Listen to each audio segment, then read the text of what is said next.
to the stage. Please give it up. Let's hope it's not his name by the end, but for now, it's Daniel Chappy Tits. His first time.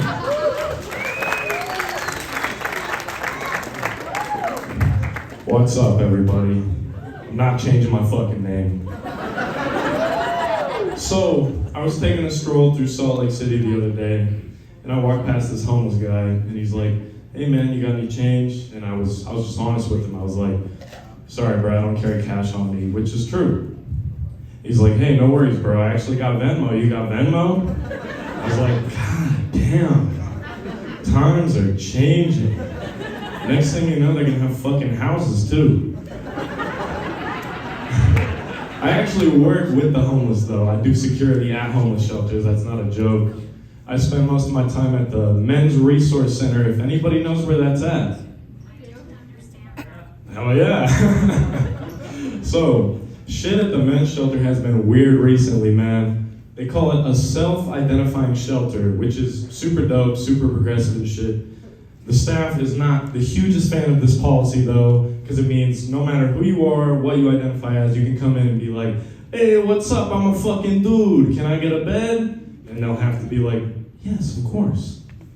So, the only reason the staff is not a fan of this policy is because they don't want to catch anybody fucking in the shelter.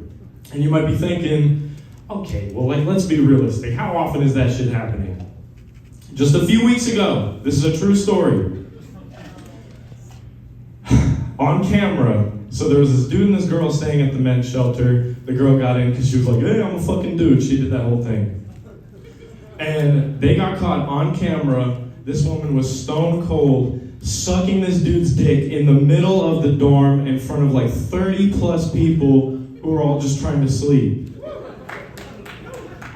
Honestly, pretty savage. You gotta respect it.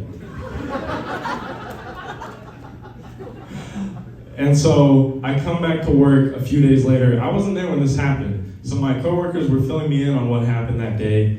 They were telling me about some other shit they were dealing with that day, and they were like, "So this guy actually passed away in his bed that day. It was crazy. We had to go up there, we checked his pulse, we did CPR and all this shit. It was no joke." But my coworker Carson was looking at me in the eyes, and he was telling me, he was like, "But while we were doing CPR, we heard this like really weird noise just echoing through the halls." You guys know what that sound was?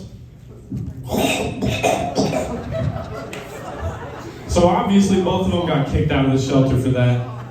And not only did they have to deal with the fact that they have to find another place to stay that night, but this dude has to live with the fact that he got his dick sucked 20 feet away from a fucking dead guy.